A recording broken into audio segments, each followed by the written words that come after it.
Biz and Beyond, building business knowledge from the insights. Climate change, why it is so important? Climate change is a global phenomenon of rising planet temperature by burning fossil fuels, thus adding heat-trapping gases to Earth's atmosphere, often referred as global warming. Examples of the effect of climate change are iceberg meltdown, rising sea level, changing rain and snow patterns, changing animal migration, heat wave, and severe storms.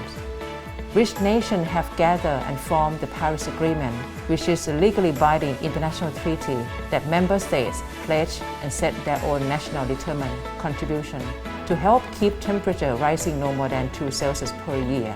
Let's hear more from Dr. Kollawat Sakhakorn, Director of Thailand's United Nations Framework Convention on Climate Change, Office of the Natural Resources and Environment Policy and Planning, Ministry of Natural Resources and Environment, Thailand, on how the climate change can cause damage to businesses, society, and human beings, and what seems to be the solutions.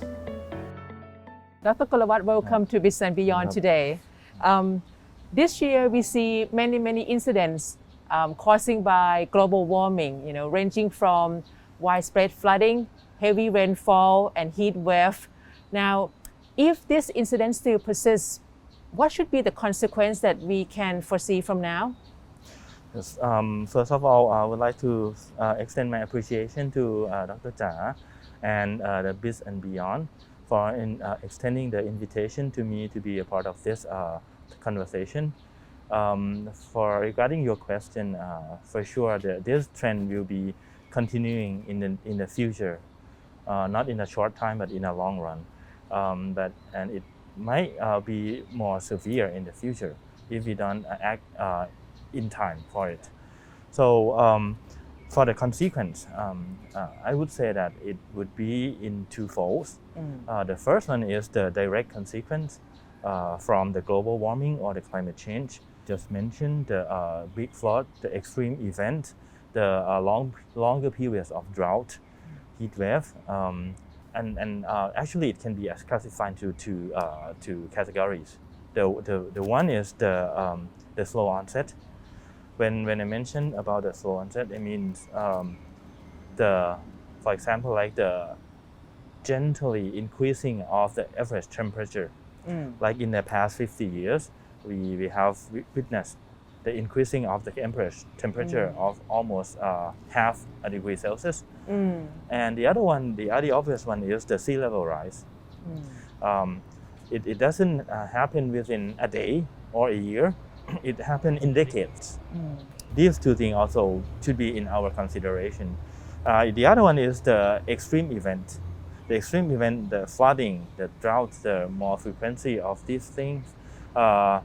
Also the salinity intrusions into the agricultural areas, into the city. That's the direct consequence. For the continuing to the business activities, for example, like the city with the salinity intrusions, with the drought, the shortage of water, fresh water, it could cause the discontinuity of business in the city. For the agricultural sector, with the not enough water, it could cause some damage to the agricultural products in both quantity and quality. Then for the tourism, for example, like the unpredictable season, it could shorten the peak, the high season of the tourism activities. So it seems like it has a diverse impact to many sectors in the business now. Right. Yes, and at the end, the other fold is that with these more frequently events, people tend to be more aware of it. With the increasing of the awareness, with the concern, people will tend to be more, how can I say, they tend to be more green.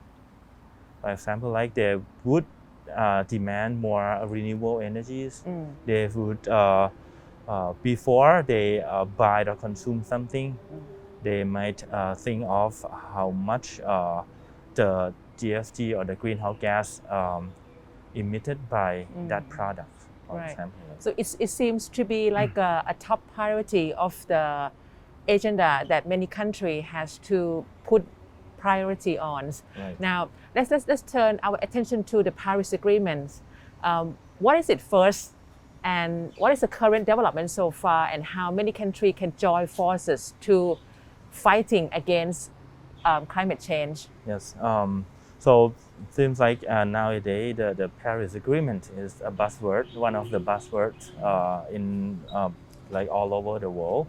When we talk about the climate change, I have to say this: it's the first inclusive agreement under the United Nations Framework Convention on the climate change.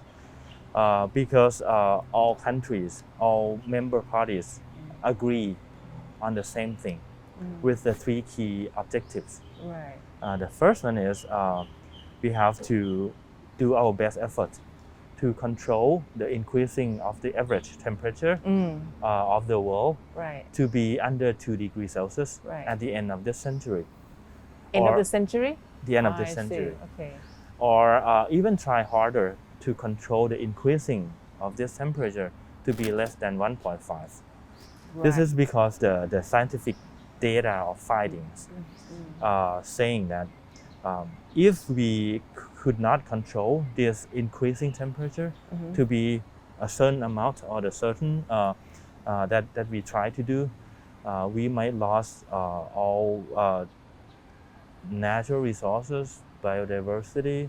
The sea level rise will rise more than 1 meter. That means some low-lying cities, big cities, for example, like Bangkok and other Southeast Asian countries, cities, even New York will be under the It sounds the- like the the water. situation will seems to be severe than we Yes. imagine. Yes.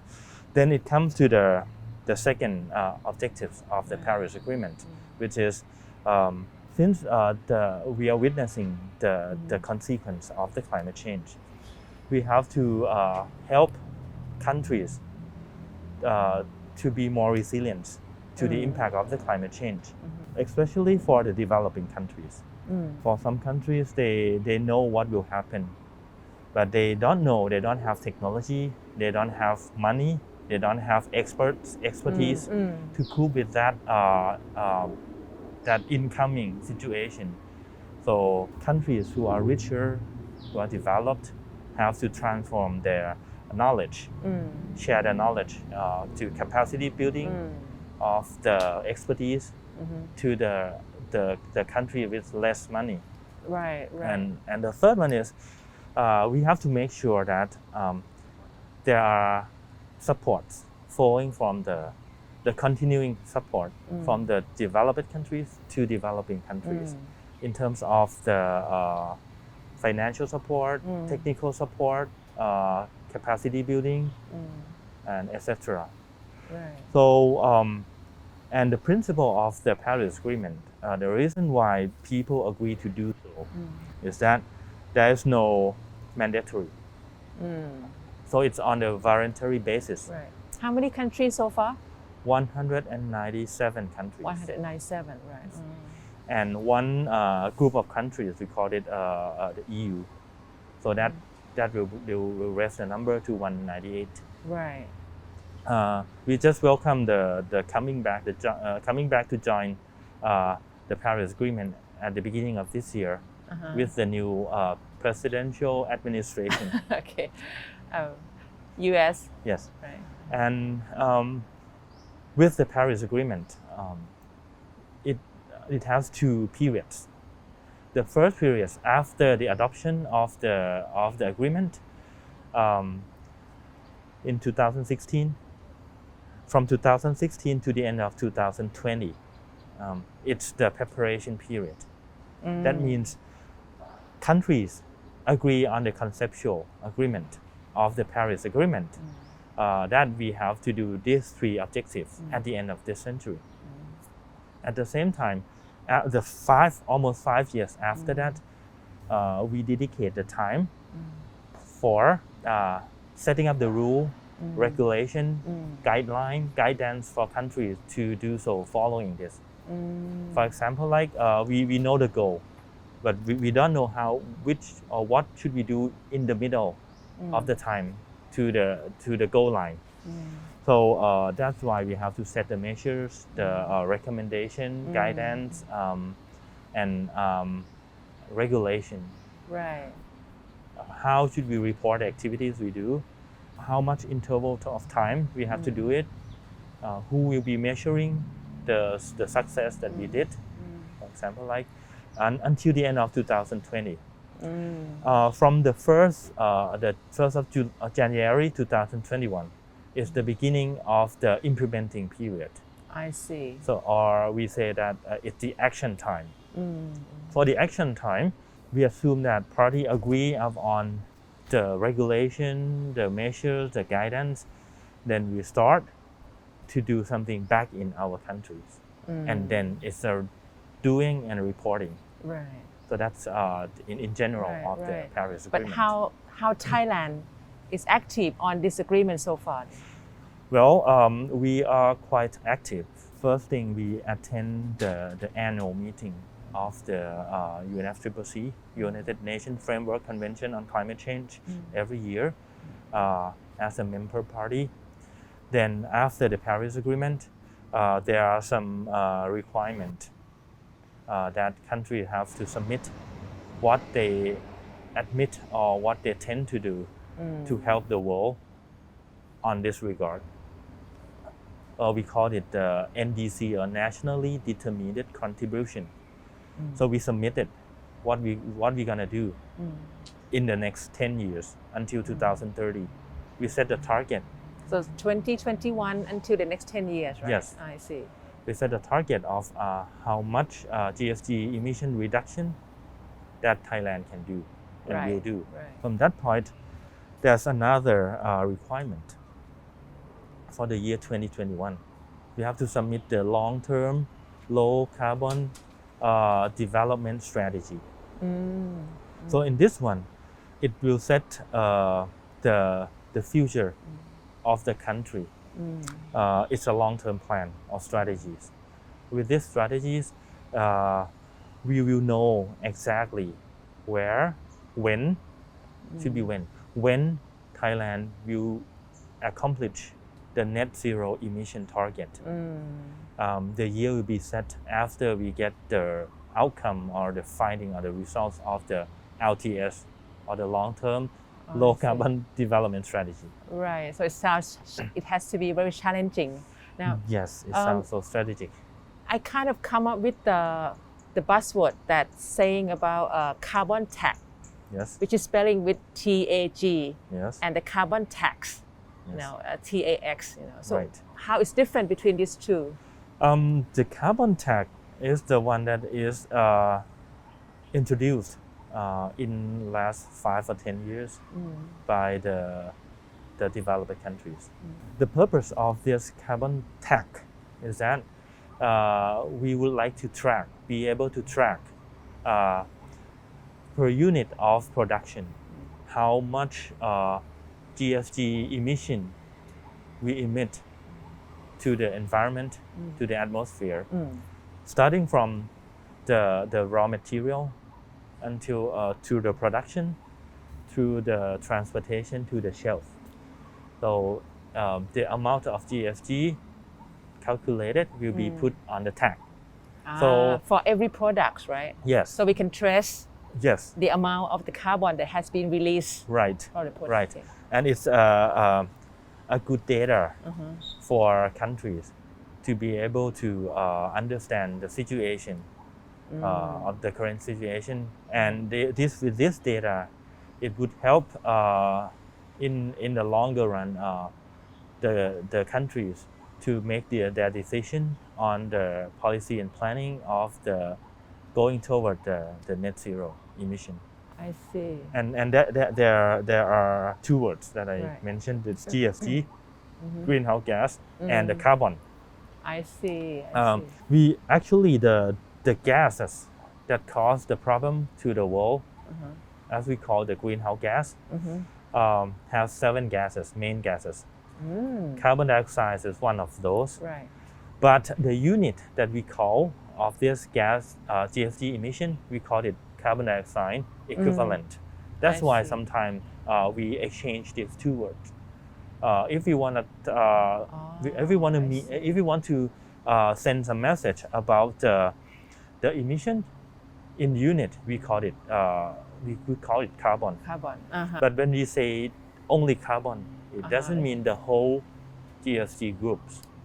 I see. Okay, I understand now. So I think the last remark should be, and what would be the business will need to, adapt and, planning for the business trend from now on? I would say that the trend is coming. And with the raising awareness of consumers, specifically newer generations. Right, right. And educating them. Right. That could be for a country, could be the internal influence. Together with the external influence for developed countries. They would like to set up some kind of green standard, or so they don't force, but they try to encourage developing countries to do it by putting the carbon tax, and it might be in the near future the carbon tax. When you say about the carbon tax, it means when we have the tax, right? And for this current situation, the price per unit of production with the clean energy could cost more than with the traditional old-fashioned manufacturing style. So if we want to encourage people to consume the cleaner product but higher price, how could we do it? We might have to impose some tax on the product that was produced from that was produced with the higher GHG emission. Right. So it means that we have to start from the voluntary basis from the business first to encourage them to put the carbon tax on the product to raise some awareness. Right. And then later on, it's going to be government duty to enforce in the second step. Right. Okay. There are some certain periods from the beginning. There will be some encouragement. So there will be coming in the form of support, incentive, and later on it could be some kind of law, like regulations and tax. So for the business side, we have to follow these issues closely and make decisions at the right moment. For example, like in the near future, the trend of RE and EE will be coming for sure. Right. Will be replacing the traditional energy consumption or the energy production. Even some car factory, they plan to stop the combustion engine production already, and now they just concentrate solely on the EV producing, right? Yes, and also the trend will come together with the green, bio, and circular economy. I see. So that means one product, when we produce, we have to think all rounded until the management of that product, of that products. Right. Dr. Kollawat, thank you very much for joining Biz&Beyond today. Now, this is Biz&Beyond today, the programs that bring you from the expert inside. Please like, share, and subscribe. Thank you for watching us. See you next time. ขอบคุณค่ะ